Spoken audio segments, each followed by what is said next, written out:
And welcome back to Mixed Media Live. It is a Good Friday. Mixed Media is a live podcast happening every week on Friday. And what we do is we talk about art. We talk about art in all of its capacities. We have this new format where we talk about a topical episode like we normally do, our sort of normal format. We take a topic and we talk about it. And we also have our Arguing with Reddit series, which is where we react to your hot takes. And the last thing that we do is we review some of your stuff or bring an indie artist online to talk about their stuff. Right now we're missing Ben, but he'll be on the show in... I don't know, looks like 30 minutes. And Ben is our music guy, but I'll introduce myself and then Nathan can introduce himself. So I'm Irving Nestor. I'm a filmmaker and media entrepreneur. I own a company called Ariella. You can find my website at ariella.co. It's the domain that the link belongs to on the left. I'm not sure what it is, actually. I think it's right. Yeah, right side of the screen. Right, yeah. Yeah. Yeah, who are you, Nathan? I'm a game developer and 3D modeler. First of all, I want to shout out to all of our Rumble fans out there. You guys are amazing. Our views on Rumble have been consistently up as of late, and I really like seeing that. We finally got a comment for once from you guys, which was as short as the word nice, which I appreciate because we need more comments. We need more comments on our videos. We need you guys to...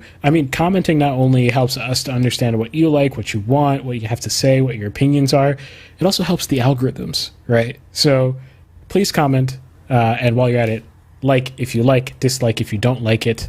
At least that way we understand where people fall, where the chips lie. That being said, if you're on Rumble, I really want to get on Rumble live streaming. I won't pitch it as hard as I did last time, but I didn't pitch it at the beginning last time, so that's what I'm trying to do here. I want to get on Rumble live. Rumble is a growing platform. We are growing on Rumble, and I'm really happy with that, but we're not able to live stream on Rumble.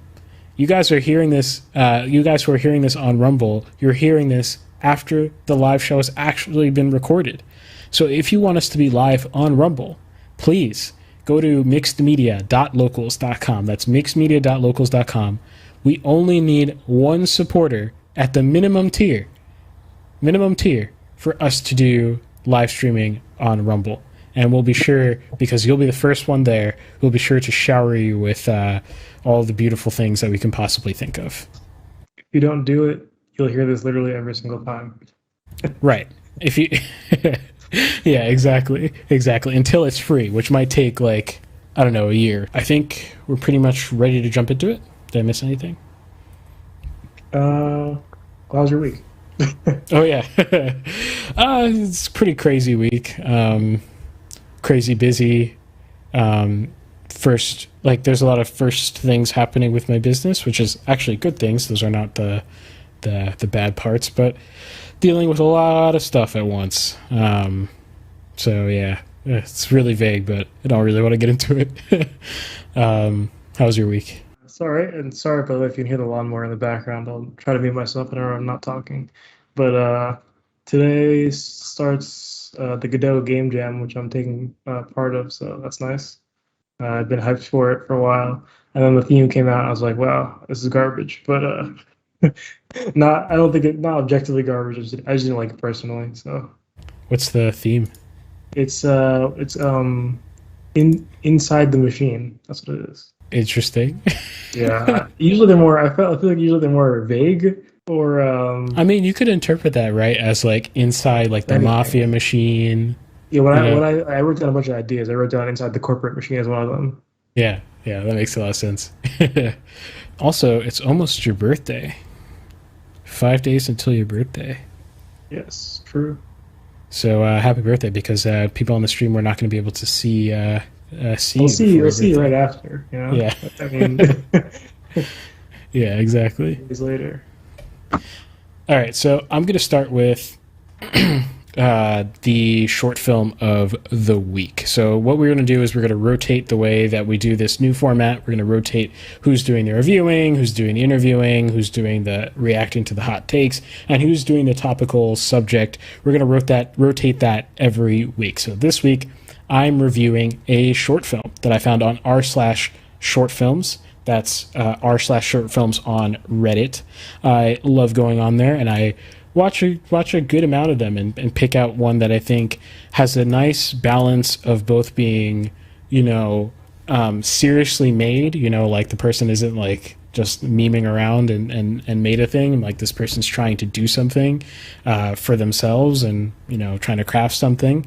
A nice mix of that and things to learn, whether that's from the good that was done, maybe the not so good things that were done, but you can learn from both of those things. I think a lot of people emphasize too much learning from the bad stuff, right? Which is also helpful, but it's not just the bad stuff you can learn.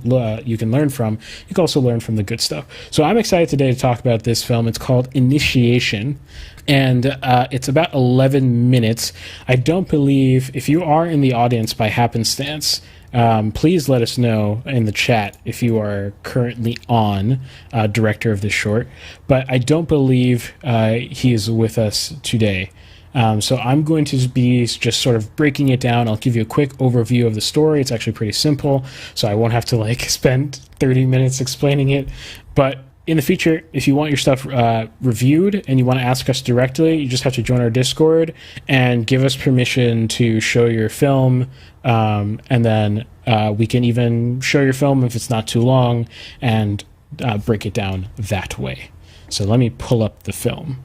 It's 11 minutes long, and it's definitely a very moody film. It's if you remember the film Bum Promises, there are actually a few similarities, and I've kind of been noticing a few trends in the short film space. I'm not sure what causes those trends. I really couldn't guess at it. Usually I can sort of get an intuition at where these trends come from, but in this case it's dark and moody atmosphere. I really don't know where this trend is coming from, but I am not mad at it because this is a good film.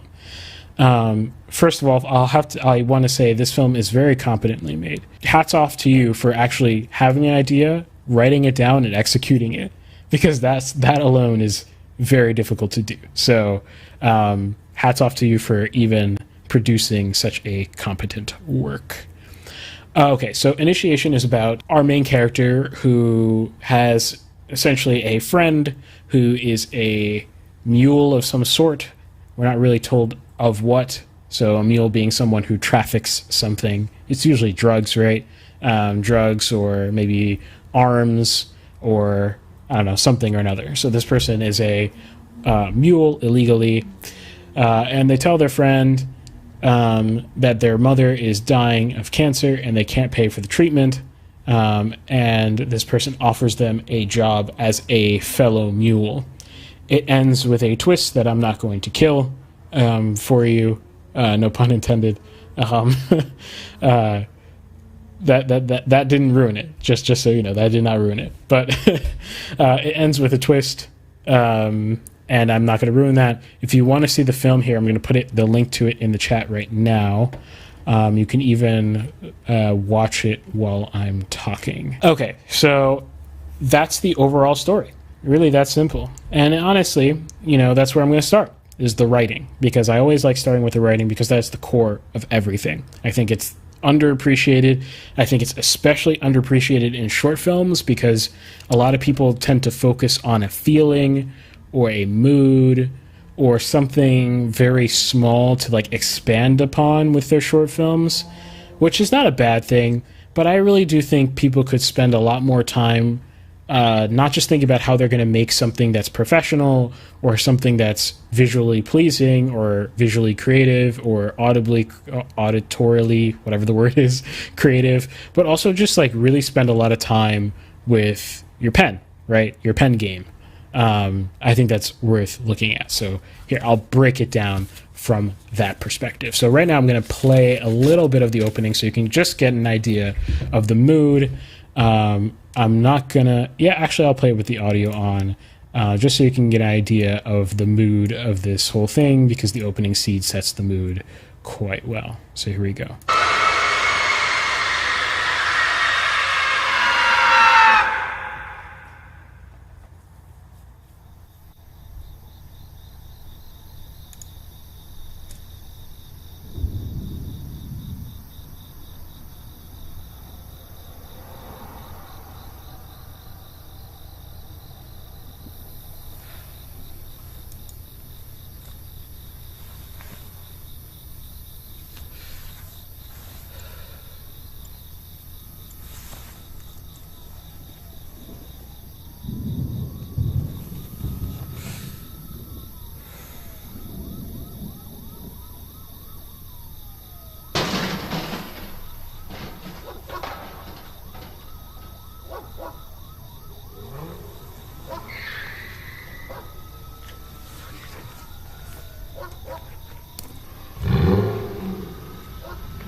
The reason I played that opening scene is it like just combines all of the things that are going that we'll be talking about in one nice thing, except for the overall story, right? So you got an idea of the moodiness of this film. You got an idea of how it hooks you into the wider story. So what I'm about to say makes a little bit more sense. Okay, so yeah, I think the opening is very strong. It's very compelling. You don't know, there's that information starvation thing that's happening where you're not sure what exactly is going on, which is what is building the intrigue, right? So you have all these interesting images. You have him waiting for something. Clearly, we're wondering what he is going to be facing because he looks really nervous. So this is good opening that builds intrigue from the writing itself, because you built it with this sort of information starvation component, right? You're not just inundating them with information at the start.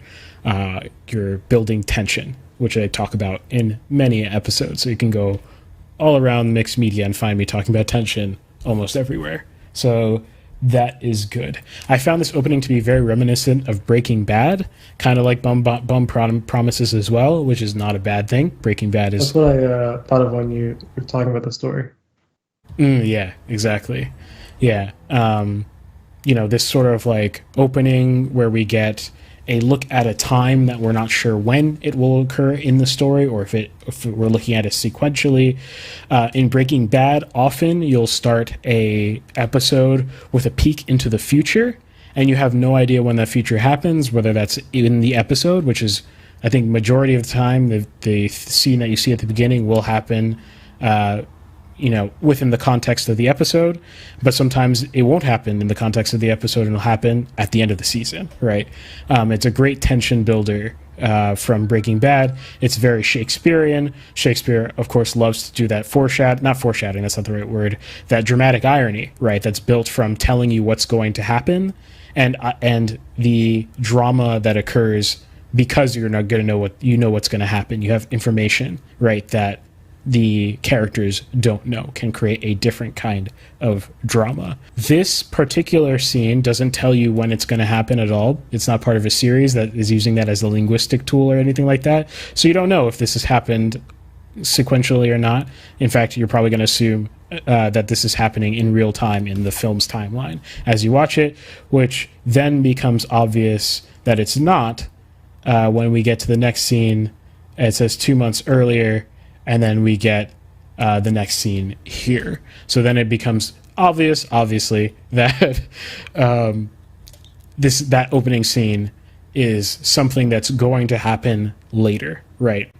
So that creates this dramatic irony. We start to interpret the rest of the film in light of the first scene that we saw. So that's a breakdown of what's going on there for people who, I mean, a lot of times we naturally write these things out, which is great.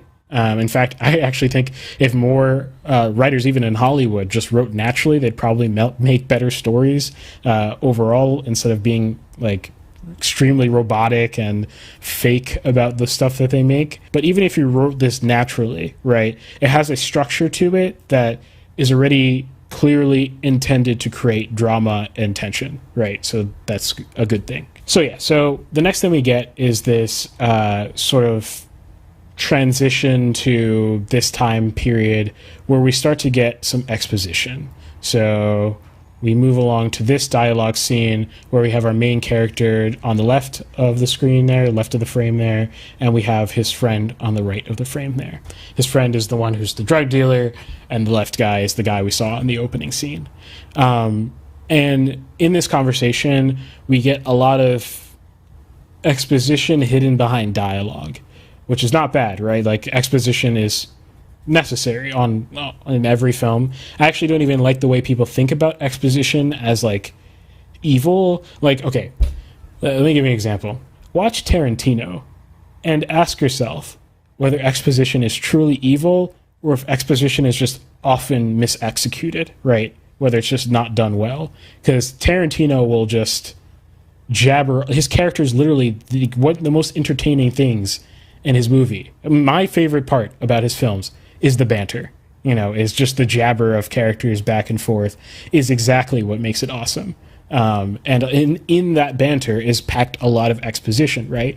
But it naturally arises from the dialogue. That's where I think that people get annoyed with exposition, when it feels like a character is talking to you, the audience, when that doesn't fit the scene for them to be talking to you, the audience, right? Or it feels like there's like an audience character, right, who doesn't know anything and has to ask questions as if you have to ask questions so you can know things. That's usually bad exposition because it ruins your immersion, right? It ruins your immersion, or it just feels corny, forced, or anything like that. In this scene, we have a little bit of that, which is kind of after the really strong, visually oriented, information starvation opening, to essentially receive an exposition dump right afterwards, kind of changed the pace and tone like in a very strange way, especially because this conversation is pretty long. Actually, let me see how long it is. So this is at 3:44, and this conversation will go on until 7:55, right? So that's like 4 minutes of conversation, which is actually pretty long, right? That's pretty long. So if I'm getting that dialogue, I'm going to want a lot of juice. Like, I don't want exposition. Like, I don't want audience talk. I want to really get to know the world that we've just entered in that first scene, right? I want a lot of dramatic irony being leveraged, right? I want the information that I know what's going to happen in 2 months to be fueling my attention to the scene, because I want to know how we get there. I want to know where we're going. I want to know what made that scene, and maybe start to think about what this all might end up like, right? Because the tone is very clearly, it's not going to end well, right, from the beginning. To give you more concrete advice about that, I think that your scene could just be cut down. Like, there's a lot of exposition that we just don't need because we could presume it, right? So like, he says, like, the characters are talking about like a little bit too much detail about like crime. It's like everyone knows what a mule is, more or less. I mean, you can pretty much just presume that your audience knows what a mule is. At least, especially in the context, right? People can figure that out pretty easily, what the heck they're talking about, contraband, right? And that's not even an important detail, really, as the story progresses. It doesn't really matter what they're doing, right? Because it's more about the idea of becoming a criminal for the sake of something else, right? For that idea, you don't need to know the precise details of, what do you do? How do you make money? Like, they don't talk about those details, but he asks those questions. And I don't even know this character, so it would be one thing if this character was inquisitive and you had the time to build him out, but I don't even know him. So it doesn't really achieve anything for the story for them to have conversation about something that is not thematically connected to the rest of the story and does not actually leverage the dramatic irony that you created in the first scene. And one comment I had about that was that I think that dialogue scene, as written, probably was okay in the writing, but I think for me what it became obvious needs to be cut in the edit especially, right? So I know a lot of indie people are afraid to have a very sharp razor in the cutting room, right? You spent the time writing it, you spent the time filming it. It's hard to detach yourself enough to be able to actually cut something, right? But editing is your third chance to tell the story, right? You have the writing is your first chance to tell the story. The production is the second chance you tell your story. And the third chance you have is in the edit, right? You can change your story again in the edit. Don't shun that as a tool that's available to you, right? If you review your film and you say this scene is a little bit too long in the pace and maybe there's some dialogue that wasn't needed, I feel like I could have cut this in a way the scene would have made 100% sense, but still cut out a lot of the dialogue and kept a lot of the good drama that was in there. So that's what I'll say about that scene. It sounds like I'm ragging on this film, where I actually enjoyed it. I mean, that's one of the reasons I picked it, is that I think that it's worth looking at. Okay, so what was it specifically that you liked? I liked much more of the visual creativeness and all the other, the creativity of the production is what I liked the most. Writing is probably the place where I thought it didn't have as much to offer, but I'm nitpicking this scene where this is the only scene where that's a problem for me. So, yeah. Overall, like I said, the theme of this short is not so specific, right? It's just about this moral dilemma. It's kind of the Breaking Bad problem of, like, I have to pay for my cancer treatment, so is it okay for me to, like, whatever. Breaking Bad, though, I have to do an episode on Breaking Bad. It's so important. I think Breaking Bad is rightfully so influential on a lot of filmmaking, and it's much more than just the style and the production. It's 100% the writing. The writing is immaculate in Breaking Bad, and so I'll have to break that down in the future. But what Breaking Bad does is it moralizes everything, right? You can pretty much get the moralization of Breaking Bad within the first season, right? You can get what the director is trying to tell you about this story within the first season, and everything after that is kind of an exploration of that theme. And that theme is essentially about consequence, right? The consequences for your actions, right? And the director, the writers, Vince Gilligan, he's really trying to drill down on what everything bad that you do has a consequence, right? So yeah, that's Breaking Bad. But here I felt like the idea wasn't as pinned down, right? I didn't get like a moralizing sentiment, and I got the feeling that you're focusing on a mood, which is perfectly fine, especially in a short film.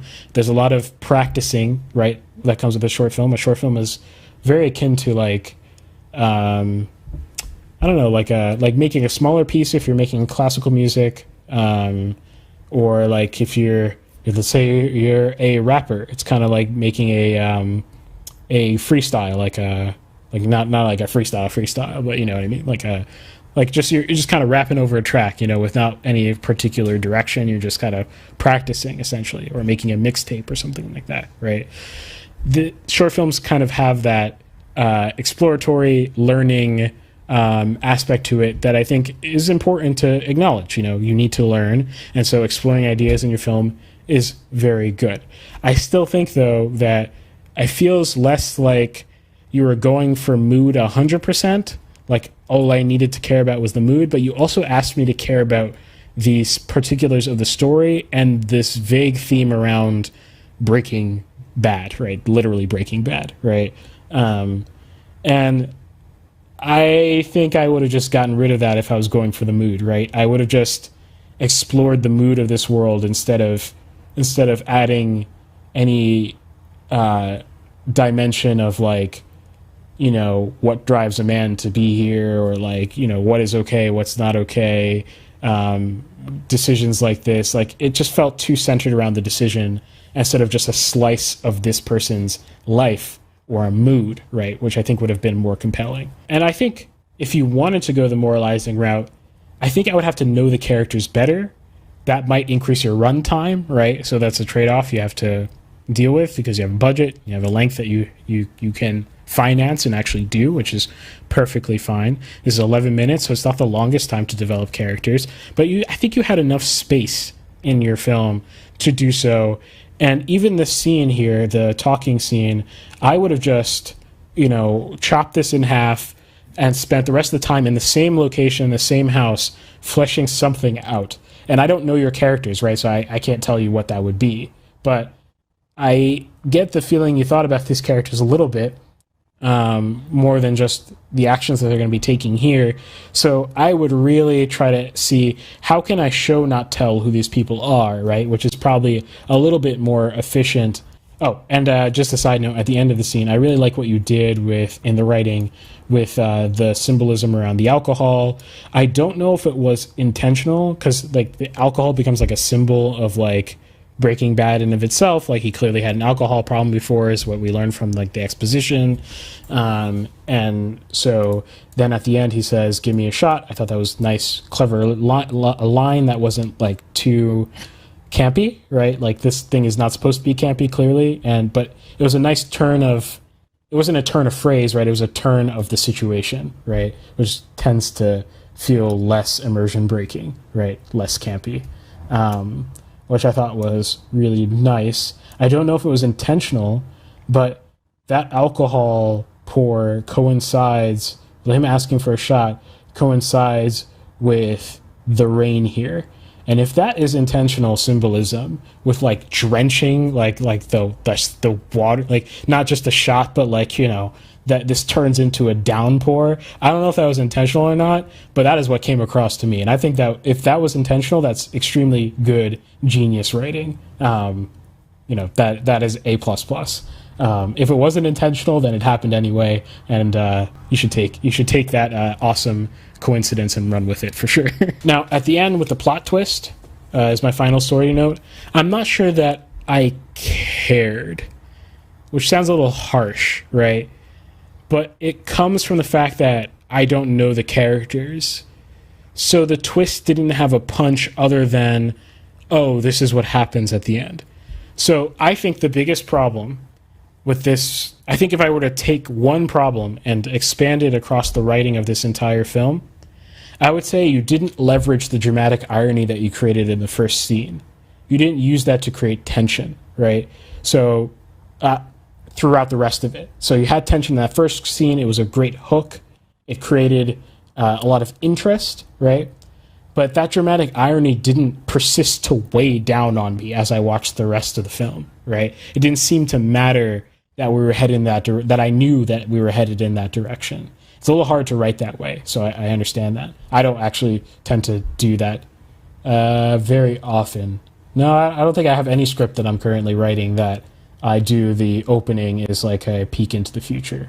And it's very difficult to write, I think, in a Shakespearean way. But I think watch a Breaking Bad episode that does it, and you'll see what I mean by the opening adds tension, even though you know what's going to happen. It ironically adds tension instead of being spoiler. That's the writing. Again, it sounds like I'm bagging on it. I really am not.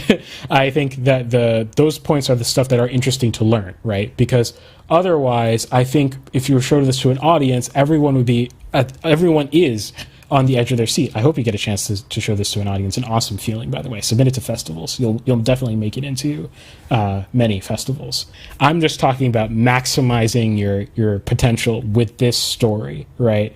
Man needing to fund cancer and does something bad is kind of, a common thing. So I think you could have added some interesting complexity by being a little bit more thoughtful with your writing, right? So again, I'm not trying to bag on your writing at all. Now, for the rest of the stuff is pretty much just all good. Maybe like one or two like random technical notes, but like the rest of the stuff is just, I think, is amazing work. First of all, your sense of visuals are awesome. Like look at this shot. That's composed so well. You use negative space so well to create isolation, right? I immediately feel stark myself, right? I immediately feel alone myself when I watch this, right? The light falls over this area very well. I have no idea whether you put that light there. I don't imagine you did.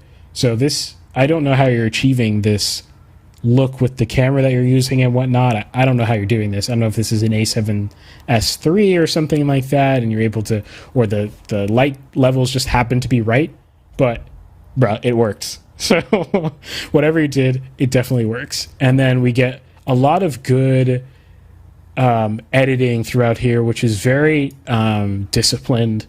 Every shot seems to have a purpose. The length of the shots have a purpose. It's not just dragged out for the sake of, I don't know, being moody, right? We're dragging out this moment, looking at our different shots to get a feel for the kind of situation we're in and to create that tension. And I really love that. I love seeing in indie films more motion, right? Like not too long ago, it was really hard to move a camera for cheap. But right now, I mean, here, let me grab it real quick. We've got these awesome devices, right? This is a gimbal. These awesome devices allow us to move the camera in ways that we have never moved before. I think you're using a gimbal in some of these shots. I'm not sure if in other shots you're using dollies and things like that, but I got the feeling that all the motion is done via gimbal. And I gotta say, again, you were very restrained with your camera usage of the gimbal and the edit, and on set you didn't just gimbal everything, which is a poor decision by people who buy these things and feel empowered and think that they should just roam the camera around the entire scene. And then when they go edit, they think this is the highest effort shot, so I'm just going to use that shot only, right? Is that the thing that makes it like stable, or is that something else? Yeah, it's like a motorized stability device, basically. It's collapsed right now, so you can't really tell how it functions in its current configuration. But yeah, it helps with stabilization. I love the camera work. I love this. This is something that also happened in Bum Promises that I've been noticing all around these indie films, is this voyeuristic camera. This camera that sort of just moves without motivation. Very David Fincher, like I said, with Bum Promises. So here you get it. I'm going to mute it. Just show you visually speaking. Here you get this camera. It's not tracking anything, right? It's just moving without motivation into the next frame. It almost feels like you're on a stage, right? Like the world is your stage, and the camera is just moving you to the next point of interest, right?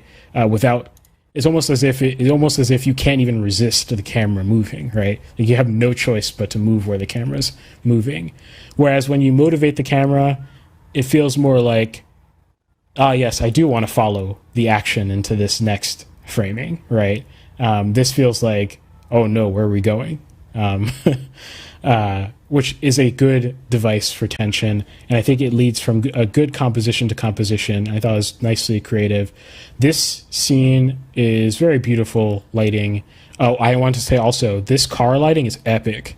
Like, dude, like, I don't know if that dirt is natural, that dust up into the lights is natural to the scene, but I loved it. Like, and I love the color contrast between the blue and the orange, the blue of the car. It just made the car feel separate, right? Like it's coming from, like, the blue and the orange is him, and the blue is something else coming to be ominous, right? Like it added a good contrast. That might be somewhat accidental as well, right? You might have just had a car with blue tinted light, more blue tinted lights, and this might have been orange. But again, take it. It's awesome. That is all I have to say about it visually. Very competently made. I think, unfortunately, because it's a very dark film, YouTube goes to town with it. It's always sad when I see compression just absolutely ruin someone's visual image, but I can imagine what it looks like outside of YouTube just from looking at it, and I think it probably looks very good. So good job there. The other thing visually I want to say is color, right? So you have a very limited and restrained palette, which adds to the moodiness. Unlike Bum Promises, right, you went with a more even contrast, or maybe even on the upper end of contrast, a very black, inky, whereas Bum Promises is a little bit more flat. I think this works very well for your mood. Everything is kind of muted and down. There's not really whites anywhere to be seen. So like even this window in the background in the shot is not white. It's like this, you know, I'm not sure if you covered this window or whatever you did to it to diffuse it so it didn't clip, right? But whatever you did, it works very well. I'm not sure if you thought about the color beforehand, before you started shooting, but it's always a good idea for anyone out there. Think about your color grading that you're going to do while you're shooting so that you can assist your color grade, right? So if you know that you want muted highlights, try not to get crazy highlights in your actual shooting, so that in the color grade, it's much easier to achieve the look that you're trying to get. In this scene too, we have a very like monochromatic, like, it's not fully monochromatic, you know, that you left some other colors in there, but it's very yellow, very reminiscent of Arrival. I can't remember the cinematographer and director for Arrival, which you can shoot me for that. Also, hot take, I don't really like Arrival that much, which is a super hot take, but you can watch my review, 60-second review of Arrival, where I egg people on in, about their opinion on Arrival. But I really like this very like beige tone, fits everything right. I love the blue and orange, that teal and orange, that classic film contrast. Teal and orange is a very go-to look, but a lot of people make it their own, and I felt like you made it your own. Like, look, even here on the dashboard, you got teal and orange going on here, you know, with the light from outside versus a different light that's giving you a teal, and you've got teal and orange with like right here, you see like this reflection is orange, but the rest is teal, and your color grade definitely sought to really solidify that color palette, and I really enjoyed that. Very noir looking as well. Yeah, look at this shot. This is nice. This is beautiful. This is good lighting. This is definitely not natural. Way, no one on audio only is understanding. Oh yeah, no one. Yeah, sorry guys on audio only. If you're on audio only, this might be the kind of episode you want to watch on YouTube or anything like that. I think you can still learn about pretty much anything that's not the cinematography, but the cinematography is kind of a rip. Ironically, I follow a cinematography podcast. I'm forgetting the name right now. I love it. He breaks it down just audio only. He only recently made a YouTube channel after like 6 years of doing a podcast about cinematography. And he somehow is still very informative just listening to him about the cinematography that he does. He posts stills on his website that you could follow along with, but I was listening to him while I was driving my car, and I was imagining what he was saying, and it was actually pretty effective. So yeah, you can imagine what I'm saying when I say teal and orange, contrasting and all that kind of stuff.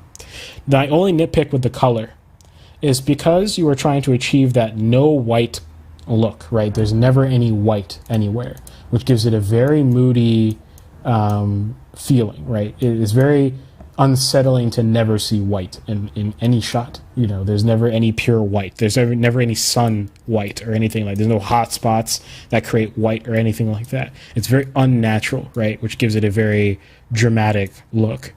My only problem is in some spots it looks like you forced it to be like that, even though when you captured it, it clearly clipped, right? So over here in this shot, you can see that the car light is definitely clipping, right? Which means you're overexposed, which is very understandable with a car light. It's very bright compared to everything else. The problem, though, is when you went and you color graded it, you tried to mute the white in a way that looks like a mistake. I'm not good enough at color grading to tell you how to protect your white clip and make it creatively not white in a way that looks good. So I can't even tell you how to do that. my instinct would be to protect the white, which is essentially to make sure that it stays white so that it looks a little bit more natural. But you're going for a no white look. So if you're going for that no white look, I'm not actually sure what to tell you, but there's a great YouTube channel called it's named after the guy, so it's his name. It's Wakazi, Waqazi. Great color grader, great tutorials, and I'm 100% sure there's going to be a tutorial that covers this topic of protecting your highlight that clipped, but you want to actually color it, right? And how to make that look natural. It might even mean like applying like a filmic emulator or something like that over it to like give it a fall off or something like that. I'm not educated enough to tell you how to do it, but it kind of bugged me like a lot. So like here too, you can see, I don't know if you can see what I'm saying, Nathan, but like you see how like that white spot is like, you know, it's not actually white, you know, it's like, you know, like grayed out almost, or it's like darker. Yeah. And it's because he's trying to avoid he's trying to avoid white as part of his palette, which is fine.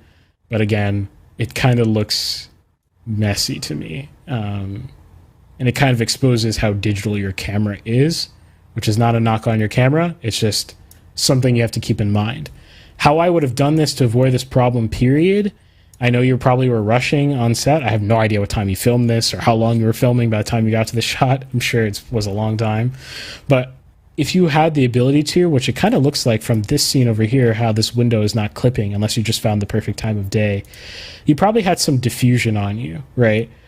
I would just diffuse the car light to make it not as bright and try to get at least the edges of the light. Like, you're probably never going to have enough diffusion over it and still have the light look natural, like a car light, over it to make it look good. But I would keep stacking it until the edges of the light, like the rims of the beam, start to not clip anymore, and only the center of the beam is clipped. And I think that would immediately make it look more natural. And I know you can't bring your camera's exposure down because it's already dark. So the only way you can do that is by diffusing the actual car beam itself. I mean, like literally taping the diffusion onto the car beam, and doing it that way. Again, these are, nitpicks. I really love the visual aspects of things. Last thing, sound design. Like I said at the beginning of the episode, I don't understand you animals who are great at sound design. You guys are nuts and insane. I just, it drove me absolutely bonkers, spending weeks on weeks, much more time than I originally allotted, and ripped me. That means my budget, my personal, time budget went straight out the window, which is bad if you're running a business. But, I can appreciate really good sound design, especially from indie people, so much freaking better. This sound design you heard it in the first scene, sound design is beautiful in this film. Like, it has character, it's got texture, you built the world definitely from scratch. I think it's a little too loud, but that might be because you're uploading it to YouTube, and I have no idea what the heck YouTube does to your sound. But it sounded a little bit too hot. In fact, when I was looking at it in the editor, there were certain points that were like peaking, like true peaking. Don't worry about that. The overall mix was just too loud. But on the internet, it auto adjusts a lot of things, and it's pretty annoying. Sound design is freaking stellar, and I loved it. A lot of indie films use very ambient music because you can't. Either you found the music online or you found a composer, but that composer, it's a lot more efficient to make ambient music than have like a full orchestral soundtrack. Rip Ben, unfortunately. That's an unfortunate thing, but the good news is in this film, you really made the best of it. I don't know how you got your music, if it was from Artlist or something like that, or you actually had a composer compose like this very ambient droning soundtrack. I really love your overlay of diegetic music to contrast it. Very Breaking Bad again. But instead of like Breaking Bad, where it'll just switch to the diegetic music, which is its own style, gives it sort of like a little bit of campiness on purpose added to Breaking Bad, with that sort of like diegetic music just becoming the soundtrack. Very Tarantino-esque almost. Tarantino loves to do that. But in this one, you just let the ambient music rock while the diegetic music was also playing, which gave me two musics at once. But it sounded purposeful because, like, you know, I got a song called, I think, like Death's Wish or something like that is announced on the radio, which I thought was great. And then it plays, and then there's also this droning, and it's like a almost like a country like folk song, and then like you have like these ambient droning happening underneath, which like I thought was a very creative contrast. It really sold more of the moodiness, right? It really gave me a lot more of that moody vibe instead of quieting out the droning and then bringing in the diegetic music to take over, which would have had a different style, right? That would have been more like Breaking Bad or Tarantino or something like that. So yeah, that's overall my thoughts. I really liked it. Check it out. The link is in the stream chat. If you're watching this afterwards, the link will be in the description. And I really ask that you go watch the actual film. Tell them that we sent you at Mixed Media and to check out this breakdown. And if they want to be on the show and talk about how they made this thing, you know, we also do interviews. So if you think that they would love to do that, tell them that we sent you. And that is my spiel. So great work.